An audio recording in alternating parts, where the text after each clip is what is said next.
네, 황보선의 출발사침 3부는요. 그건 이렇습니다. 코너로 시작합니다. 사건, 사고의 실체를 좀 면밀하게 파헤쳐보는 시간인데요. 박성배 변호사 그리고 백기종 평론가와 함께합니다. 박성배 변호사님 안녕하십니까? 네, 안녕하십니까? 네, 백기종 평론가님도 같이 인사하셨네요. 네. 잘 계십니까? 네, 새해 복 많이 받으시고요, 두 분 다. 네, 새해 복 많이 받으십시오. 예. 새해 복 많이 받으십시오. 네. 자, 저희 코로나 때문에 사실 지금 전화 연결되어 있는데 지금 추위 때문에라도 전화가 더 나은 것 같습니다, 지금은? 네, 그런 것 같습니다. 네, 예. 네. 자, 먼저 남인순 의원 관련해서요, 더불어민주당 의원. 이제 고 박원순 전 서울시장 피소 사실 유출 의혹에 대해서 해명을 하긴 했는데,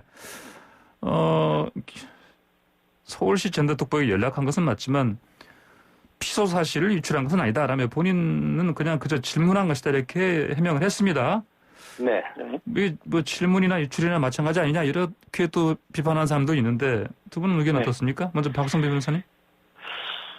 전체적인 상황을 애써 외면하고 세부적인 표현에 집착하고 있는 것 같습니다. 결국은 자신의 진술이 거짓말이 아니라는, 즉 거짓말 논란을 피해가기 위한 방편으로 보이는데 피소사실 유출은 아니다라는 것 액면적으로는 맞는 말입니다. 그 이유는 그 말을 전달할 때 아직 피해자가 박 전 시장을 고소하지는 않은 상태입니다.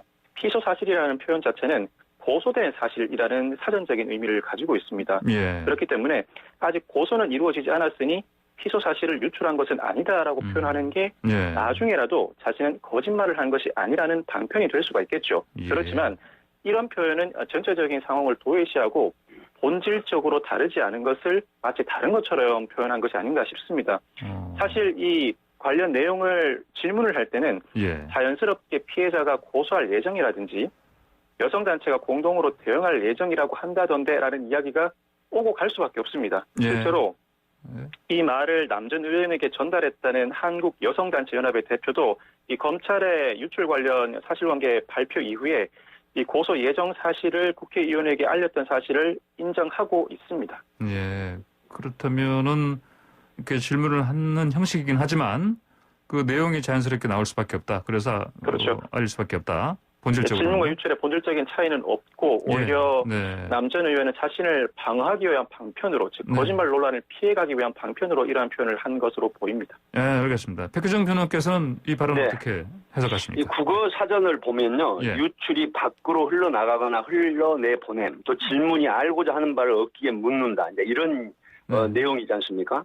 결국은 보면 이 사안은 동일한 걸로 봐요. 왜 그러냐면 박원순 전 시장 그 성범죄 관련 피소 사실이라고 했는데 이 피소라는 것도 이미 예정이 돼 있어요. 그러니까 그 여성 단체에다가 그 김재련 변호사, 서울시의 그 피해 여성이 김재련 변호사를 이제 선임을 해서 결국은 그 여성연합회 단체에다가 지원을 요청을 한 사안이거든요.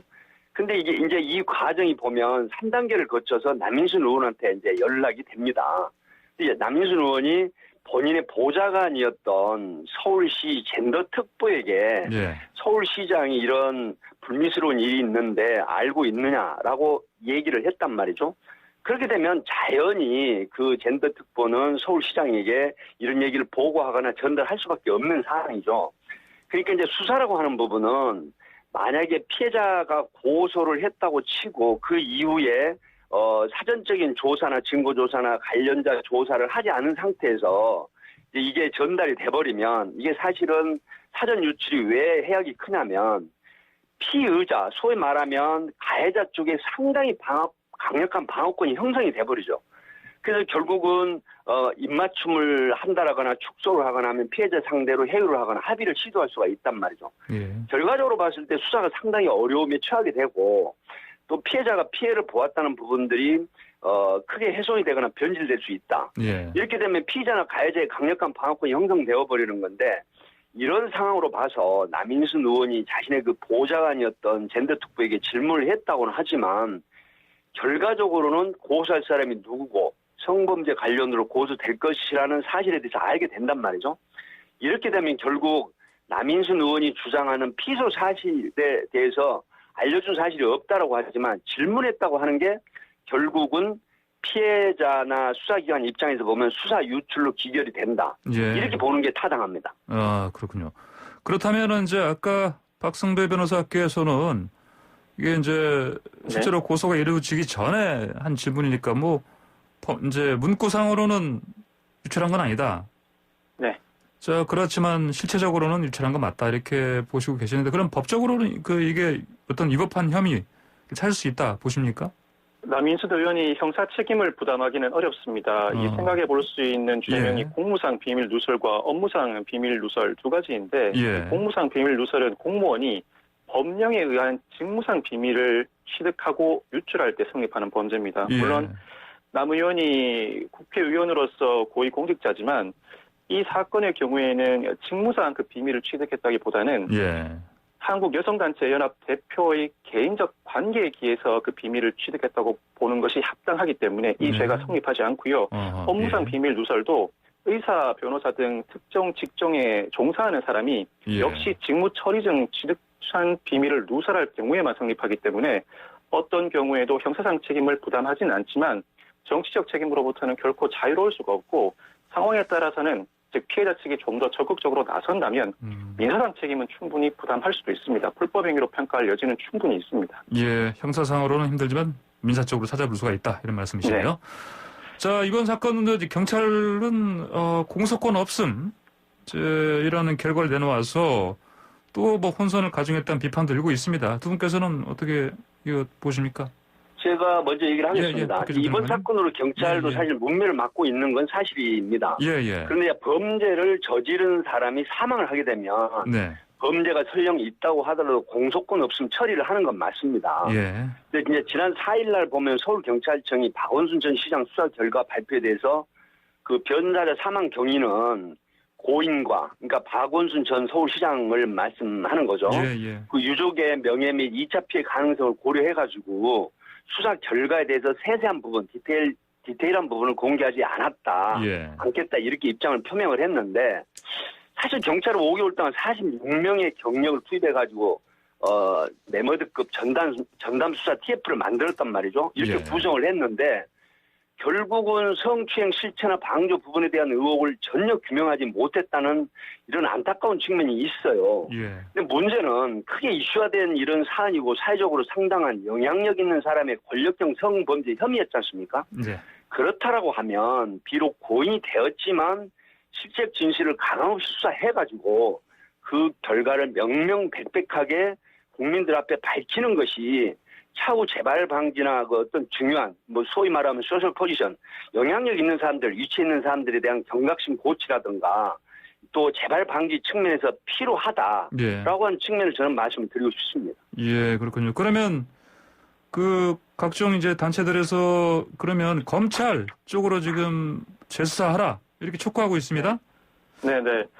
사실 경찰 수사에는 일정한 한계가 있을 수밖에 없습니다. 주범인 박 전 시장이 사망한 상태고 참모들의 방조 의혹과 관련해서는 사실 주범과 방조범이 있는 사건에서는 주범의 범죄 사실을 먼저 밝힌 다음에 방조범들이 어떤 형태로 가담했는지를 밝혀나가는 것이 일반적인 수사 방식인데 일반적인 수사 방식에 제동이 걸린 상태죠. 특히나 박 전 시장의 핸드폰 디지털 포렌식을 위한 압수수색 영장도 수차 기각된 상황에서 경찰에게 일정 수사 한계가 있었으면 부인할 수 없지만 그렇다고 해서 아무런 근거 자료가 없느냐 또 그건 아니거든요. 피해자 스스로가 사실관계를 구체적으로 진술하고 있고 또 피해자 스스로 제출한 증거들이 있고요. 또 이에 대해서 피의자들을 불러서 조사를 할 수 있고 조사에 응하지 않는다면 그 진술과 태도를 충분히 추정할 수 있을 만한 단서가 있습니다. 그리고 참고인들 조사도 충분히 이루어질 수 있고 그 외에 수사기관 자체적으로 수사를 진행하는 과정에서 확보한 증거들도 있을 수가 있겠죠. 그런데 이 내용을 경찰이 전혀 밝히지 않다 보니까 문매를 맡고 있는 것인데 사실 같은 자료를 두고도 경찰과 검찰이 전혀 다른 결론을 내리는 경우가 상당히 많고요. 더더군다나 검찰은 이 사건을 송치받은 이후에 자체 수사를 통해서 그동안 조사하지 않았던 피의자들을 추가 조사한다든가 그 외에 자체 수사를 통해 증거를 확보함으로써 이 사건의 결론을 바꿀 수도 있고 결론을 바꾸지 않는다고 하더라도 일정 범위에서 그 내용을 공개할 수도 있습니다. 이 검찰의 경우에는 이 형사사건 공개 금지 등에 관한 규정을 적용받는데 원칙적으로 형사사건 내용을 공개하지는 못하지만 이 중요 사건으로서 언론의 요청이 있는 등 국민에게 알릴 필요가 있는 경우에는 형사사건 공개심의위원회 결정을 통해서 공개를 할 수 있을 근거 규정을 두고 있습니다. 예. 경찰관은 사뭇 다른 근거 규정의 적용을 받고 있는 상황인데다가 특히 이 사건의 경우에는 일종의 직장 내 괴롭힘으로 평가할 수가 있는데 예. 공공기관의 직장 내 괴롭힘은 근로기준법이 적용되는 것이 아니어서 그 주무부서는 국가인권위원회가 됩니다. 실제로 국가인권위원회가 피해자의 진정에 따라서 직권조사를 진행하고 있고 예. 특히 국가인권위원회는 국가인권위원회법에 처리 결과를 공개할 수 있다는 근거 규정을 마련해 두고 있습니다. 즉 진정의 조사 내용과 처리 결과를 공표할 수 있다는 근거 규정을 마련해 두고 있어서 예. 수사기관들과는 사뭇 다른 지위를 갖고 있기 때문에 향후 그 처리 결과는 검사를 통해서든 국가인권위원회를 통해서든 일정 부분 공개될 수 있지 않을까 기대하고 있습니다. 그렇군요. 그러면 검찰의 그 재수사는 가능성은 어떻게 보십니까? 검찰의 재수사는 충분히 가능성이 있어 보입니다. 일단은 경찰이 무혐의 결론으로 좀 송치를 하긴 했었지만은 네네. 그동안 경찰이 수사한 자료를 바탕으로 그 결론을 달리할 수도 있는 것이고 검찰로서도 자체 조사를 통해서 그동안 경찰 단계에서 조사받지 않았던 피의자들 그리고 자체 조사를 통해서 충분한 증거를 확보할 여지가 있다면 앞으로도 검찰이 시간을 두고 조사를 더 충분히 진행하고 난 다음 처리 결과를 공개하지 않을까. 언론의 영향력 그리고 여론에 빗발치는 비판에 직면한 검찰도 그와 같은 조치를 취할 가능성이 더 높아 보입니다. 네, 알겠습니다. 자, 다음 주제 넘어가겠습니다. 그 김병국 국민의힘 의원 어제 탈당했습니다. 그 성폭력 의혹 때문인데, 근데 이제 그 본인은 결백하다 이렇게 주장하면서 일단 탈당한 건데, 먼저 백혜점 평론가님, 그 어떤 내용입니까 이게 지금? 의혹이? 그 국민의힘을 이제 탈당한 김병욱 의원에 대한 성폭행 혐의를 성폭행 그 혐의 의혹입니다. 현재는 이제 폭로한 건데 가로세로 연구소라는 유튜브죠. 뭐 그 변호사하고 이제 그 모 방송 기자들이 함께 하는 건데 이 내용은 이겁니다. 지난 6일날 오후 가세연이 유튜브 방송에서 김병욱 의원이 이학재 바른미래당 의원 보좌관이던 2018년 10월 15일 이 성폭행 사건을 일으켰다 이렇게 폭로를 했는데 피해 여성은 그 당시 자유한국당 소속 의원 인턴 비서였다고 합니다. 그리고 이제 목격자는 또 누구였느냐면 바른미래당 국회의원 비서라고 폭로를 했어요. 근데 이 성폭행 가정이 참 가관입니다. 내용이 뭐냐면 경상북도 김천에서 열린 국토교통위원회 한국도로공사 국감을 마친 다음 날 경북도청 국감을 하기 위해서 이제 경북 안동으로 이동을 했습니다. 그날 저녁에 경북도청이 저녁 식사 자리와 술자리를 간단하게 마련을 했는데 이때 이제 그 두 명의 여성 비서와 인턴을 알게 됐다라고 합니다. 그래서 저녁 자리 또 술을 겸한 저녁 자리가 끝났는데 두 비서가 그 침대가 두 개 있는 안동 호텔 객실을 배정받았어요. 그런데 밤중에 이제 김병욱 의원이 그 두 비서가 묵고 있는 그 객실 호실 방 번호 이걸 물어봤다는 거예요. 그러더니 결국 밤중에 술과 안주를 잔뜩 가지고 찾아왔다. 그래서 그 당시 보좌관이 직급이 높은데 인턴과 비서가 술을 마시자고 하니 안 마실 수가 없었다. 그래서 상당한 양의 이제 술을 마시고 잠이 들었는데 침대에서 잠을 자는 중에 비서가 그 인기척인 눈을 떠보니까 그 김 의원이 인턴을 성폭행하고 있었다. 이렇게 지금 목격자의 진술을 전달을 하고 폭로를 했는데 근데 문제는 이제 근거를 뭘로 들었느냐라고 하니까 바른미래당 의원 그 비서가 김 의원에게 이제 보냈다는 카카오톡 채팅 메신저 내용이 이런 게 있어요. 보좌관님이 성폭행한 그 인턴 비서한테 사죄는 하셨나? 뭐 캐션 마크를 달았고요. 그다음에 사죄하셨길 진심으로 바란다. 이런 메시지가 들어있는 내용을 캡처해서 내보내기도 했는데 그럼에도 불구하고 김병욱 의원은 강력한 지금 반발을 하고 있습니다. 그래서 모든 법적 민형사상 소송을 하겠다. 함에도 불구하고 국민의힘에 부담을 주지 않기 위해서 탈당한다. 그런데 지금 포항 시민들은 혐의가 드러날지 안 날지는 모르겠지만 여기에 논란이 된 자체가 창피하다라고 해서 지금 포항 그 유권자들이 상당히 격앙돼 있는 상태라는 그런 지금 전언입니다. 아 그렇군요. 자, 박 변호사님. 지금 방금 얘기 드린 것처럼 김병욱 국민의힘 의원은 탈당을 했고 하지만 결백하다 이렇게 주장했습니다. 그래서 뭐 다 법적으로 대응한 다음에 다 밝히고 돌아오겠다 이렇게 얘기를 했는데 그러면 지금 박 변호사께서 보시기에는 김 의원이 이렇게 빨리 행동을 하고 그리고 네. 법적 대응 조치를 하겠다 이렇게 자체를 봤을 때 네. 지금 이 상황에서 이런 의혹 자체가 사실로 드러날 가능성이라든지 이런 부분은 가능성 어떻게? 일단은 김병욱 의원이 가세현 방송 직후에 예. SNS를 통해서 전혀 사실이 아니다라고 네. 강력하게 반박했고요. 예. 특히나 이 더럽고 역겨운 자들이 방송이라는 미명하에 대한민국을 오염시키는 현실에 분노한다면서 상당히 강력하게 반발을 했습니다. 그러면서 즉시 강력한 민형사상 조치를 하겠다는 입장을 보였는데 여기서 민형사상 조치라면 명예훼손으로 고소하고 명예훼손에 따른 불법 행위에 기한 손해배상 책임을 추궁하겠다는 의미로 보이죠. 그렇지만 일단은 그 이전에 수사가 먼저 진행되는 것이 선행되어야 할 것으로 보입니다. 특히 이 사건의 경우에는 피해자가 직접 피해 사실을 대외적으로 호소하고 있는 것이 아니라 제3의 제보자로부터 전해 들은 내용이 방송으로 송출된 상황입니다.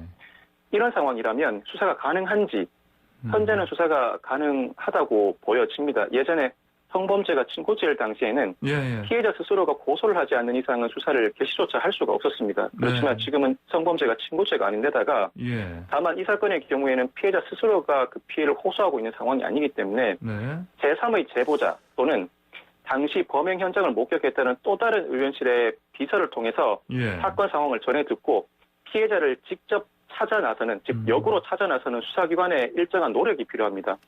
이를 통해서 피해자 스스로가 자신의 피해 사실을 적극적으로 호소하는 조치가 이루어져야 합니다. 그렇지 않는다고 한다면 지금까지 제기된 의혹 자체는 제3의 제보자나 또는 또 다른 의원실 비서의 전문 진술, 즉 누구로부터 전해들은 진술에 불과하거나 또 피해자의 주장, 즉 피해자의 진술에 뒷받침 없는 목격자의 주장에 불과하기 때문에 그 자체로 일정한 범죄 혐의를 인정하기는 어렵기 때문에 이 수사기관이 이 국회의원과 관련된 의혹이 제기됐을 때 스스로가 자체적인 노력으로 제3의 제보자, 또 다른 의원실 비서를 통해 피해자를 직접 찾아 나가서 그로부터 적극적인 진술을 듣고 이 수사를 어떻게 진행할지를 구상해 나가는 자체적인 노력이 이루어져야 하고 충분히 이루어질 만한 상황이지 않을까 싶습니다. 이를 통해서 김병욱 의원에게 혐의가 있는지 없는지 실체 관계는 밝혀낼 수 있지 않을까 싶습니다. 그리고 말씀하신 것처럼 물론 이제 친고죄가 아니기 때문에 경찰이 그냥 스스로 뭐 일종의 인지 수사로 시작해서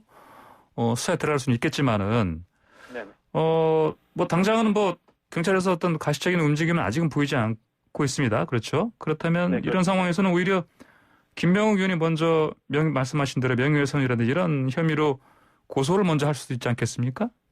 김병욱 의원이 먼저 고소를 할 수도 있겠죠. 그런데 그 고소를 하게 되면 결국은 성범죄를 수사하는 것과 동일한 형태, 동일한 내용의 수사가 이루어질 수밖에 없습니다.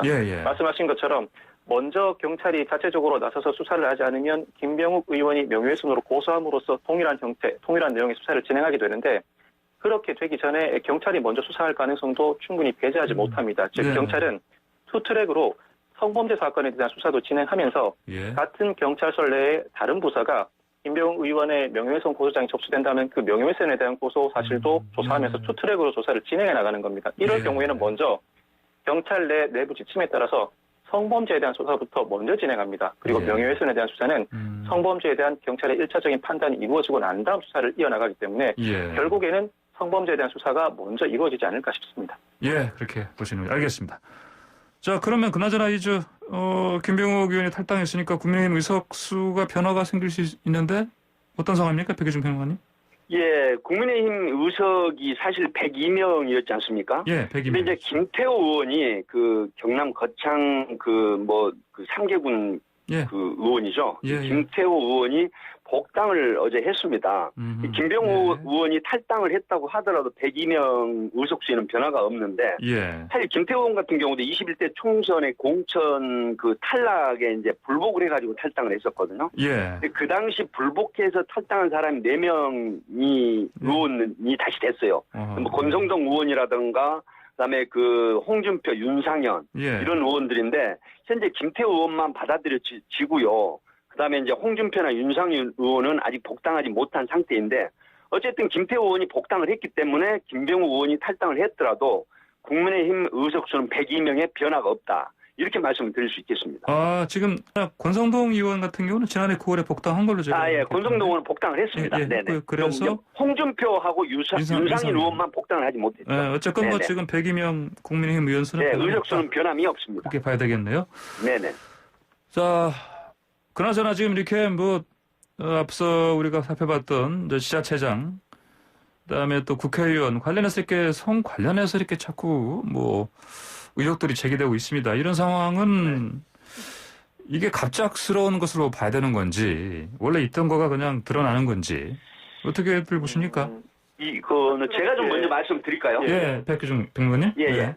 사실 우리가 보면 전체적인 상황은 아니지만 제가 일선에서 많은 수사를 했을 때 성범죄라든가 이런 범죄를 많이 이제 수사를 해봤기 때문에 이제 느껴지는 게 하나 있습니다. 서로 우리가 보면 단체장이나 선출직 등 비교적 일정한 지위에 서게 되는 분들이 일부에서 특권의식이 상당히 존재를 합니다. 그리고 이제 자존감이 강해지고 우리 흔히 말하는 안희정 지사에 적용이 됐던 항소심에서 3년 6월 징역형을 줬던 성인지 감수성이라든가 이런 성범죄에 대한 인식 결여가 상당히 크다 하는 걸 제가 많은 걸 느꼈었는데 이런 부분들이 뭐냐면 특권의식이 발동을 하게 됩니다. 그래서 내가 이 정도의 행위에 대해서는 내 부하 직원 또 내 주변에 있는 약한 사람들 뭐 소위 그런 사람들이 어떻게 하겠어라고 하는 그런 어떤 경각심 없는 행위가 심리적으로 발동을 합니다. 그래서 성범죄를 저지르게 되는데 사실 우리가 보면은 상당히 사회적으로 중요한 이치나 또 어떤 국가기관의 장들이나 아니면은 개인 기업체의 장들이 스스럼없이 이런 어떤 성범죄를 저지른 것은 다른 게 아니라 자기도 모르게 형성이 되는 심리적 특권의식 이런 게 굉장히 크더라 하는 걸 제가 경험을 통해서 알게 됐는데 결국 지금 이런 부분들도 나보다는 자존감적으로 볼 때 약한 사람들이라고 생각되는 이런 사람들에 대한 어떤 비하의식이라든가 심리적으로 자기의 특권의식 이런 발로가 결국은 성범죄를 쉽게 저지르게 되고 쉽게 생각을 한다. 이런 경향이 있더라는 걸 말씀드리고 싶습니다. 예, 권력을 가진 사람들이 이런 경향을 보이기가 쉬운 그런 사례들을 여러 번 보셨기 때문에. 그렇습니다. 예. 박성배 변호사는 어떤 의견이십니까? 2018년 우리나라에서 미투 운동이 본격적으로 시작된 이후에 조직 내 상급자, 하급자 간의 성폭력 사건이 이제는 우리 사회에서 비교적 법적 조치와 문제 제기가 수월해진 상황입니다. 이후에 이 대법원 판례 등을 통해서 성인지 감수성이 확립이 됐죠. 이에 따라서 조직 내 상급자, 하급자 간의 성적 접촉이 이루어졌을 때는 사전에 충분한 정서적 교감이 없는 한 유죄가 인정된다는 취지의 판시가 나오고 있습니다. 이런 상황에서 이 하급자는 사건 당시에 적극 대처할 수 없다. 즉 사건 당시에 적절한 대처를 하지 못했다. 적극적으로 대처하지 못했다는 것이 이 가해자의 성범죄 혐의를 벗겨줄 수 있을 만한 단서가 되지 못한다는 법리가 확립되어 있는 상황입니다. 그럼에도 불구하고 일부 선출직 공직자가 이 사회 환경과 인식의 변화를 따라가지 못하고 있는 것 같습니다. 즉 종전에도 잠재되어 있던 성범죄가 우리나라의 미투 운동과 그에 따른 판례 등을 통해서 형성되는 성인지 감수성에 따라 좀 더 문제 제기가 수월해졌고 그리고 판결도 상당히 엄격해졌음에도 불구하고 기존의 인식은 일부 따라가지 못하는 것이 최근에 여러 차례 촉발되는 국회의원과 지자체장의 성범죄로 이어지고 있는 것으로 보입니다. 그렇다면은 이제 뭐 이런 공직사회만이 아니고 다른 일반 민간 기업이라든지 여러 곳에서 사실 수면 아래 사실 숨겨져 있던 또는 거론되지 않았던 부분들이 더 나올 가능성도 우리가 봐야 되겠습니다. 그렇죠? 충분히 더 나올 가능성이 있습니다. 이 법리는 공직에 한정되는 것이 아닙니다. 그러니까요. 자, 화제를 좀 바꿔보겠습니다. 16개월 짧은 생을 안타깝게 마감한 정인양. 지금 뭐 오늘 국회 임시회기 마지막 날이라서 이제 오늘 이른바 정인이법 많이 통과시킨다고 하는데, 지금 여러 가지 문제 제기들이 이루어지고 있습니다. 그 중에 하나가, 국내 미혼모, 한부모 아동인권단체인 홀트 아동복지회인데, 여기에 대해서 보건복지부에 특별감사를 촉구를 했습니다. 이 관련해서 특히 입양 절차 및 사후 관리가 미흡했다. 이런 비판인 건데 저희 홀트 아동복지회의 구체적으로 어떤 문제점이 있었다고 두 분은 보시는지요? 먼저 백평론가님.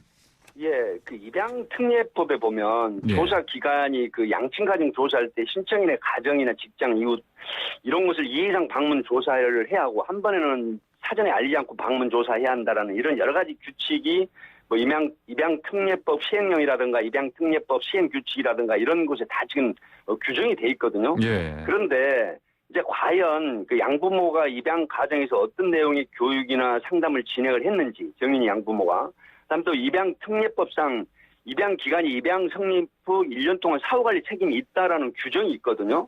근데 과연 아동보호 전문기관에서 학대 정황이나 징후를 연락받고 사전에 알았는지 아니면 자체적으로 알았는지 이런 여부도 상당히 중요한데 지금 아동복지의 그 홀트 측에서는 여러 가지 그 주장을 하고 있습니다. 있는데 이제 어떤 경우냐.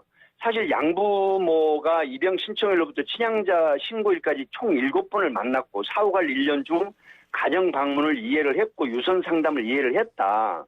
네, 이런 얘기인데 사실 이런 부분들이 과연 그 서면상으로만 이루어진 것인지 진실로 방문을 했고 조사를 했고 교육이라든가 여러 가지 구비를 했는지 하는 부분들이 지금 문제가 되고 있거든요. 예. 그러니까 이제 어떤 거냐면은 그 정인이가 사실 학대를 당했다 해가지고 연락을 받았는데 그쪽 주장을 그대로 수용을 해가지고 사후적인 조치를 하지 않았어요.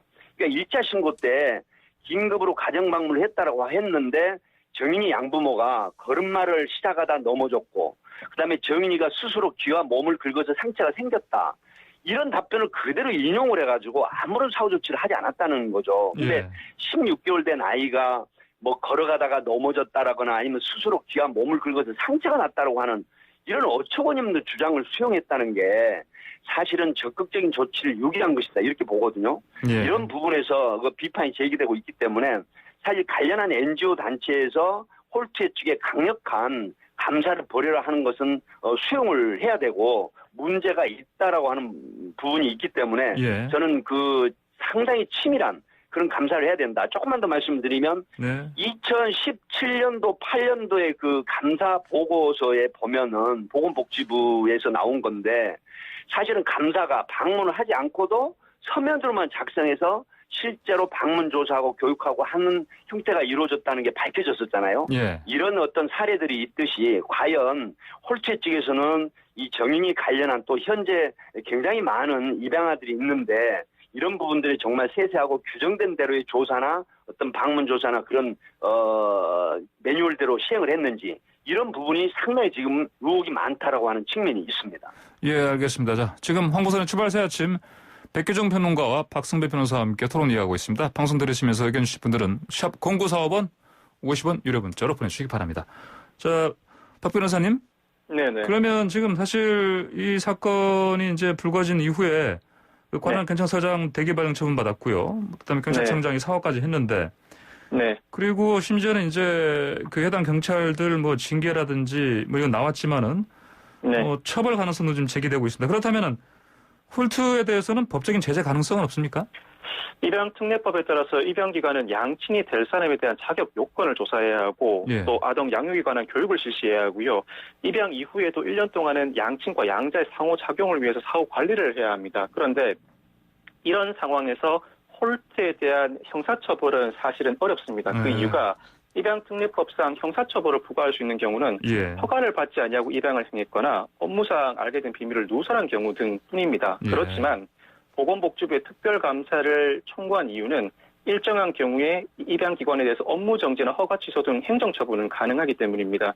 말씀드렸던 것처럼 입양 이후에 1년 동안은 사후관리를 실시해야 하는데 사후관리 과정에서 이 정인이의 아동학대 의심 정황을 발견하고도 적절한 처리를 하지 않았다면 이 자체로 업무정지, 허가 취소가 입양특례법에 따라 가능합니다. 그리고 아동학대 처벌법에 따르면 아동학대 신고 의무자는 그 신고를 이행해야 합니다. 입양기관의 장과 그 종사자는 아동학대 의심 정황이 발견될 때는 경찰과 관련 기관에 신고할 의무가 있는데 신고를 하지 않았다면 특히 정인이에 대한 사후관리 차원에서 2차, 3차 방문했을 때 아동학대 의심 정황이 상당히 뚜렷하게 보임에도 불구하고 아무런 조치를 취하지 않은 것은 과태료 부과 대상이 됩니다. 즉 500만 원 이하의 과태료 부과 처분을 받게 됩니다. 결국 형사처벌은 어렵지만 업무 정지나 허가 취소는 가능하고 일정 범위의 사람들의 경우에는 과태료 부과 처분을 받을 수는 있습니다. 예, 알겠습니다. 그러면 이제 특별감사 결과를 좀 지켜봐야 되겠습니다. 알겠습니다. 두 분 말씀 여기까지 듣겠습니다. 감사합니다. 감사합니다. 네, 지금까지 박성배 변호사, 백규정 평론가였습니다. 네, 황보선의 출발사침 3부 마칩니다. 잠시 4부에서는요, 어제 시작된 긴급고용안전지원금 신청, 이 관련해서 고용노동부의 담당 정책관 연결해서 자세한 얘기 들어보겠습니다. 네, YTN 라디오 황보선의 출발사 아침 4부 시작합니다. 아까 말씀드린 것처럼 특수고용직 종사자와 프리랜서를 대상으로 한 3차 긴급고용안정지원금 신청 어제 시작됐죠. 누가 대상인지 그리고 적립일자는 언제인지 자세하게 내용 알아보겠습니다. 고용노동부의 고용서비스정책관 이정환 국장 전화로 연결돼 있습니다. 유 국장님 안녕하십니까? 예, 안녕하십니까? 예, 먼저 이제 신청이 어제부터 시작된 건데 먼저 예, 그 1, 2차 지원금 수급자를 먼저 지급한다 이렇게 제가 들었습니다. 왜 이렇게 하는 겁니까? 예, 이제 코로나19가 재확산되면서 피해를 입으신 분들에 대한 신속한 지원이 필요하다는 부분은 누구나 다 공감하시는 내용입니다. 근데 다만 저희가 1차, 2차 지원금을 신청해서 받으셨던 분들은 자료를 저희가 확보를 하고 있어서요. 그분들에 대해서는 신속한 지급이 좀 더 빠른 지급이 가능하고요. 네, 다만 신규로 신청하신 분들에 대해서는 저희가 소득 감소 여부 등을 심사하는 절차가 필요합니다. 그래서 우선은 기존 자료를 기초로 지급할 수 있는 기존 수혜자분들에 대해서 좀 더 신속하게 지급을 할 예정이고요. 신규 신청자분들은 소정의 절차를 거쳐서 지급할 예정인데 그 신규 신청하신 분들도 가급적 2월 말까지는 지급할 그런 계획입니다. 일단은 이제 1, 2차 때 지원을 받은 분들을 먼저 지급하시는 이유는 이제 신속하게 지원하기 위해서 이렇게 하는 것이고요. 그렇죠? 네, 그렇습니다. 그리고 이제 신규로 신청하신 분들도 2월 말까지는 다 지급할 계획이다 이런 말씀입니다. 네, 그렇습니다. 예. 그리고 이제 그렇다면 이제 1, 2차 때 이미 받으신 분들은 뭐 별도 신청 절차 필요 없다. 뭐 어떻게 뭐 알아봐야 되고 뭐 그런 거 없습니까? 그냥 기다리면 됩니까? 예, 저희가 1월 6일 날 이제 기존에 지원받았던 분들은 뭐 전화번호나 이런 게 있기 때문에 문자로 자세한 안내들은 이미 드렸고요. 별도의 신청이 없으셔도 저희가 지급을 할 그런 계획입니다. 근데 다만 지급받는 계좌를 바꾸고 싶은 분들이 좀 계십니다. 이제 그런 분들은 저희 온라인 홈페이지에 들어오셔서 계좌 변경 신청을 하시거나 가까운 고용센터를 방문하셔서 계좌 변경 신청만을 하시면 됩니다. 그러니까 이제 지급받으실 분들은 자동으로 문자 메시지 통해서 이미 안내가 됐고요. 그리고 예, 그렇습니다. 그러면 이제 방금 말씀하신 것처럼 계좌를 바꾸게 되면 뭐 어떤 해당 사항들을 좀 홈페이지 돌아서 바꿔달라 이런 말씀이시죠? 네, 그렇습니다. 예. 자, 그리고 1차 긴급고용안정지원금을 지급받은 영세 자영업자들도 여기 해당이 됩니까? 이번에? 저희가 이제 1차 긴급고용안정지원금을 지원할 때는 이제 특보 프리랜서 분들뿐만 아니라 이제 영세 자영업자도 저희 부의 긴급고용안정지원금으로 지원을 했었는데요. 이제 2차 지원 때부터는 중소기업 벤처부와 저희 부가 역할 분담을 했습니다. 특고 프리랜서 분들은 이제 저희 쪽 긴급고용안정지원금으로 지원을 했고요. 영세 자영업자분들은 중소기업 벤처부에서 소상공인 희망자금을 통해 지원을 했습니다. 이번 3차의 경우에도 특고 프리랜서 분들은 저희 긴급고용안정지원금을 통해서 지원을 받는 거고요. 영세 자영업자분들은 중기부에 소상공인 버팀목 자금을 통해서 지원해드릴 그런 계획입니다. 소상공인 버팀목. 자금요. 자금요. 알겠습니다. 그러면은 뭐 중복 신청해도 이런 게 다 공유가 되기 때문에 정보가 네, 그렇습니다. 이게 뭐 둘 개 다 받을 수 있는 분들은 사실은 없죠. 네, 그렇습니다. 양 부처 간에 DB들을 공유를 하기 때문에요. 자, 그러면 1, 2차 지원금을 못 받은 분들이 뭐 신청서 이렇게 좀 까다로웠다 이런 얘기하는 분들도 계십니다. 네. 그러면 이번에 이제 새로 신청하시는 분들 또 그렇게 같은 걸 느끼실는지 어떻게 보십니까? 바꾼 게 있습니까? 네, 아무래도 이제 서류를 준비하시는 분들 입장에서는 예. 좀 까다롭고 힘들게 느끼실 수밖에는 없겠는데요. 예. 저희는 하여간 좀 폭넓게 그 입증 서류는 받을 그런 생각이고요. 예.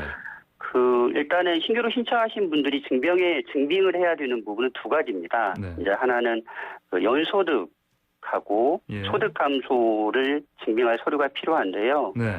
저희가 이제 연소득 증빙 자료 같은 경우는 국세청에 소득 신고를 하신 분들은 뭐 국세청에 내신 종합소득세 납부계산서 뭐 이런 서류로 저희가 받아서 그렇게 심사를 할 예정이고요. 예. 그다음에 국세청에 신고를 안 하신다 하더라도 예.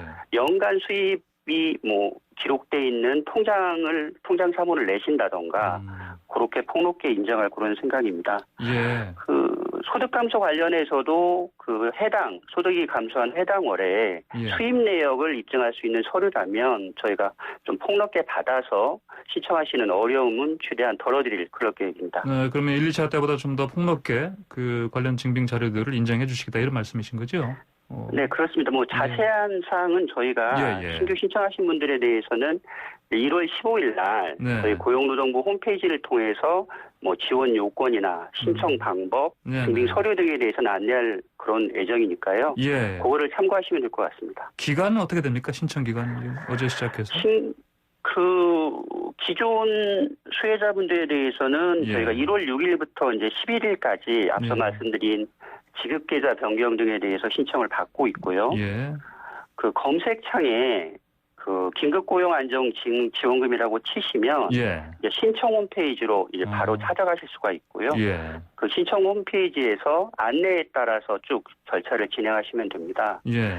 온라인이 어려우신 분들에 대해서는 저희가 오늘하고 다음 주 월요일 11일 이때 양 이틀간 전국에 있는 고용센터를 통해서도 현장 접수를 합니다. 현장 접수도 하신다고요? 예. 주소지에 가까운 고용센터를 방문하셔서 지급받으실 계좌 변경 등이 필요한 경우에는 뭐 현장 방문 신청도 가능하십니다. 현장 접수도 할 수 있다. 그 날짜 다시 한번 좀 알려주세요.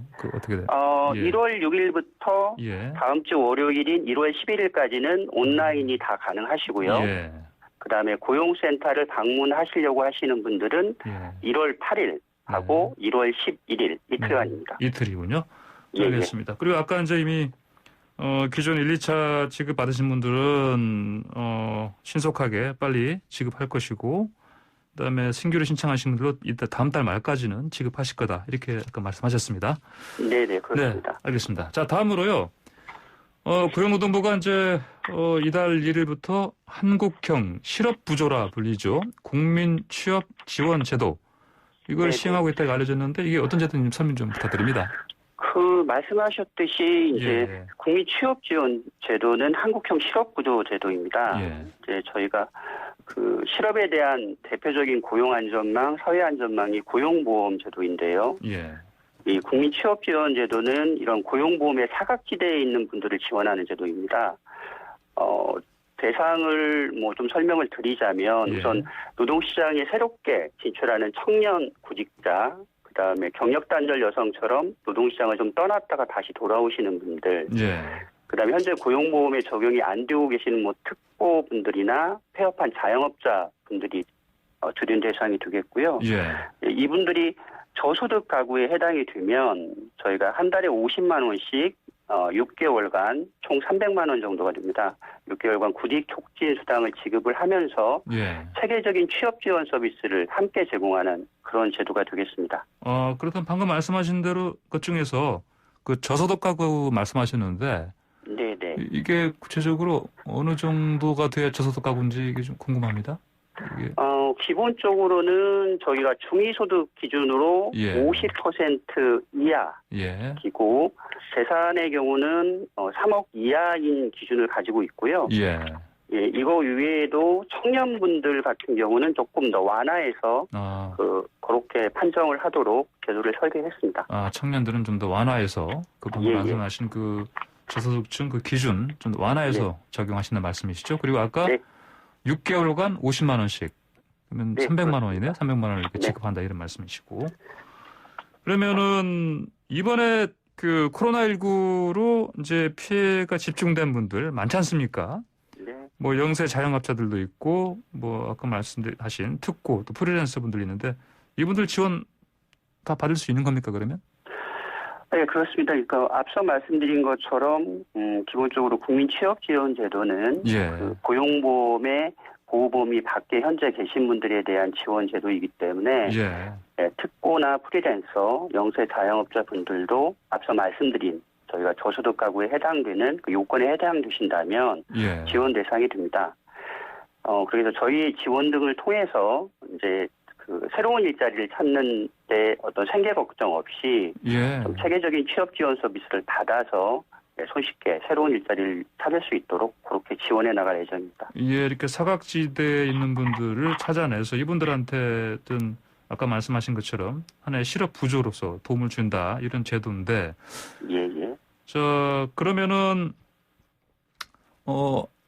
방금 전에 참 지금 유튜브에서 청취자분이 하나 질문을 보내주셨습니다. 이게 LE라는 아이디를 쓰시는 분인데 그럼 프리랜서 특성상 1, 2차 때요 이미 받은 사람들 중에 다시 또 일자리를 찾아가지고 일을 하게 된 사람이라든지 또 상황이 좋아진 사람도 충분히 있을 수가 있는데 그런 거는 상관없이 받을 수 있는 건가? 이런 질문을 주셨어요. 그러니까. 그건 아니고요. 예. 그러니까 말씀하셨던 것처럼 1차, 2차 지원을 받으셨던 분들 중에서 예. 이제 다른 일자리로 취업하신 분들이 계십니다.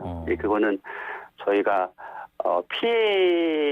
그러니까 그 사회적 거리두기가 좀 더 강화된 예. 이제 작년 12월 24일 기준으로 해서 그때 이제 고용보험을 취득한, 그러니까 임금 근로자로 예. 재취업하신 경우나 네. 아니면 공무원 이렇게 안정적인 일자리로 취업하신 경우에는 이제 저희가 고용보험 전산망이나 그다음에 여러 가지 행정 자료를 통해서 예. 그 재취업이 확인됐기 때문에 그분들은 지원 대상에서는 제외됩니다. 예, 그렇군요. 알겠습니다. 자, 다음으로요. 지난해 12월 전국민 고용보험 로드맵이 발표됐습니다. 이제 2025년까지 전국민 고용보험 가입할 수 있게 한다는 그런 게 빼던데 먼저 이거 설명 좀 해주십시오. 일단은 2025년까지 전국민 일하시는 모든 분들을 고용보험으로 보호하겠다라는 부분이 말씀해 주셨던 것처럼 로드맵의 핵심 내용인데요. 저희가 이번 코로나19를 경험하면서 사회안전망, 특히 고용안전망 강화가 필요하다라는 부분은 국민들 모두가 공감하신 부분이라 생각하고요. 특히 기존의 고용보험의 사각지대에 계신 특고 프리랜서 분들 같은 경우가 이번에 피해가 굉장히 더 컸더랬습니다. 그래서 현재 임금 근로자 중심으로 되어 있는 고용보험의 보호 범위를 이런 특고나 프리랜서 분들까지 확대를 해 나가야 된다는 것이 이제 로드맵의 그런 주요 내용이고요. 이제 다만 이분들을 차질 없이 적용을 하려고 하면 이런저런 준비를 갖춰 나가면서 적용을 확대할 필요가 있습니다. 그래서 이제 단계적으로 적용을 확대해 나가겠다는 거고요. 그렇게 단계적으로 적용을 확대해 나가는 과정에서 국세청 등하고 관계부처하고도 협업도 해서 차질 없이 적용할 수 있는 준비도 해나가면서 그렇게 적용 범위를 확대해 나갈 예정이고요. 다만 자영업자분들 같은 경우에는 특고나 임금 근로자분들하고 좀 다른 특성이 있으십니다. 뭐냐면 이제 어느 그 사업주분들하고 고용되었거나 계약을 맺고 일하시는 형태가 아니라 스스로 본인의 사업을 영위하는 그런 특성이 있기 때문에 자영업자분들에 대해서는 저희가 사회적인 논의를 거쳐가지고 적용 여부나 구체적인 적용 방법에 대해서는 사회적 논의를 거쳐서 결정한 이후에 적용을 해나갈 그런 계획이고요. 그다음에 로드맵을 발표한 이후에 이러저러한 우려의 목소리가 있는 것도 사실입니다만 어떻든 앞서 말씀드렸던 것처럼 저희가 그 단계적으로 적용을 확대하는 과정에서 노사나 이해관계자분들의 의견도 좀 충분히 듣고요. 그다음에 국세청이나 여러 부처하고도 관련들이 좀 많이 있는 일이기 때문에 그런 관계부처하고도 협업도 강화를 해서 차질 없이 2025년까지는 로드맵에서 발표한 내용을 실현할 수 있도록 그렇게 차근차근 준비해 나갈 그런 계획입니다. 네, 알겠습니다. 이정훈 국장님 오늘 말씀 여기까지 듣겠습니다. 감사합니다. 네, 감사합니다. 네, 지금까지 고용노동부 고용서비스정책관 이정한 국장이었습니다. 매일 아침 스포츠의 매력을 짧고 굵게 전해준 코너죠. 스포츠가 얼마나 좋은지 YTN 스포츠부 조은지 기자 나왔습니다. 전화로 연결돼 있습니다. 안녕하십니까? 안녕하세요. 5년 만에 가장 추운 서울 아침이라는데 네. 간밤에 들어온 화끈한 골 소식부터 짚겠습니다. 화끈한 골 소식이면 네. 뭐 우리 계속 손흥민 선수겠었는데 아니고요. 오늘은 네. 살짝 잊을 뻔했던 골든보이 슛돌이 이강인 선수입니다. 그래요? 네. 우리 지금 슛돌이. 예. 네, 스페인 발렌시아에서 고군분투하고 있는데 예. 오늘 새벽 스페인 구강컵 2라운드에서 3부 리그 팀 상대로 선제골 터뜨리면서 팀의 4대1 대승에 앞장섰습니다. 올 시즌 나선 12번째 경기만에 터진 시즌 첫 골이고요. 예. 경기 최고 선수 MOM도 차지를 했습니다. 사실 이강인 선수 2년 전 피파 20세 월드컵 준우승 이끌고 MVP 골든볼을 받았던 주인공이죠. 예. 근데 팀에서 마음고생이 진짜 많거든요. 그러니까, 감독이 별로 안 뛰게 합니다. 그러니까 벤치에 많이 앉아있는 거의 것 같던데? 그렇죠. 네네. 오늘 선발로 나섰는데 선발 출전한 것도 지난해 11월 23일 이후에 무려 46일 만입니다. 올해 프리메라리가 18경기 중에 딱 10경기 뛰었는데 풀타임은 한 번도 없고요. 선발로 6번, 교체로 막판에 4번 들어간 게 전부고 경기당 사실 45분도 못 뛰는 수준입니다. 이적해야 된다 이런 소리 끊임없이 이어지고 있고 또 최근에는 뭐 친감독파, 반감독파 선수들끼리 갈려서 싸운다 뭐 이런 흉흉한 소문까지 있었는데 어쨌든 오늘 골로 마음고생을 좀 덜었으면 싶습니다. 예, 반감독파일 수밖에 없겠는데요. 그렇죠? 네, 이강인 그렇죠. 선수. 예. 네. 자, 이적설 나오니까 또 우리 손흥민 선수도 사실 계속해서 이적 얘기가 나오긴 했어요. 그렇죠. 또 다른 소식 나왔습니까? 뭐 레알 마드리드 이적한다 이런 얘기가 계속 나오고 있습니다. 지단 감독이 소니를 보고 있다. 뭐 이런 설레는 현지발 소식들이 계속 이어지고 있는데 궁금해하시는 분들이 많더라고요. 네, 결론부터 말하면 B클럽이 눈독 들이는 뭐 월드 클래스 공격수는 맞다. 하지만 당장 이적하지는 않을 거다라는 게 저의 판단입니다. 무슨 왜 근거로? 그러냐? 네, 일단 첫 번째로는 손흥민 선수의 이적료가 지금 추정되는 게 9천만 유로 약 1,200억 원 정도로 추정이 되거든요. 그러니까 이거는 손흥민 선수가 받는 지금 주급 2억 원과 별개로 토트넘한테 줘야 되는 돈이 1,000억이 넘는 거예요. 아무리 돈이 많은 호화군단 레알 마드리드지만 코로나19로 참 구단들 재정 문제 심각한데 그걸 당장 감내할 지갑이 될까? 이게 일단 의문이고요. 두 번째로는 손흥민 선수 지난해 10월부터 토트넘 재계약 협상에 돌입을 했습니다. 주급 뭐 3억 원에 최고 대접하겠다 이런 기류 교감이 있는 걸로 알려졌는데 손흥민 선수가 당장 옮길까? 이런 생각이 들고요. 런던 생활을 또 굉장히 좋아해요. 근데 코로나19 팬데믹 상황에서 생활터전을 옮길까? 또 잉글랜드와 스페인 리그 특성도 다르고 적응 기간도 또 필요하고 그리고 무엇보다 손흥민 선수 올 시즌 득점왕을 노릴 수 있는 사실 선수 인생 황금기에 굳이 모험을 감내할까? 이런 좀 의문이 있고요. 그다음에 손흥민 선수가 사실 뭐 아실지 모르겠지만 프로 경력에서 우승컵이 하나도 없습니다. 우승한 거 기억 안 나시죠? 유일한 우승이 2018 자카르타 아시안 게임에서 금메달 땄던 게 유일하거든요. 그런데 엊그제 리그컵 대회에서 결승 올랐고 이제 어제 상대가 맨체스터 시티로 결정이 됐습니다. 오는 4월 26일에 축구 성지 웸블리에서 결승전이 있는데 마침표를 그래도 찍어보지 않겠나 싶기도 합니다. 그래서 조금 레알설은 좀 썰에 그치지 않을까 이런 생각인데 다만 당장 겨울 이적 시장은 아니더라도 지금의 이 기세라면 기회는 계속 다양하게 더 많이 있다. 이런 생각이 들고 손흥민과 토트넘의 계약 기간은 2023년 6월까지니까 뭐 이런 얘기는 계속 나올 것 같아요. 뭐 이렇게 계속 나오는 얘기는 뭐 다른 이제 주요 팀들에서 그 눈독을 들이고 있다는 거는 뭐 분명히 우리가 사실이죠. 감지할 수 있는 거 아니겠습니까? 네, 탐나는 선수입니다. 어쨌든 뭐 그렇게 되면 또 토트넘 내에서도 몸값도 올라갈 수밖에 없고 그렇죠. 나쁠 거 없습니다. 네.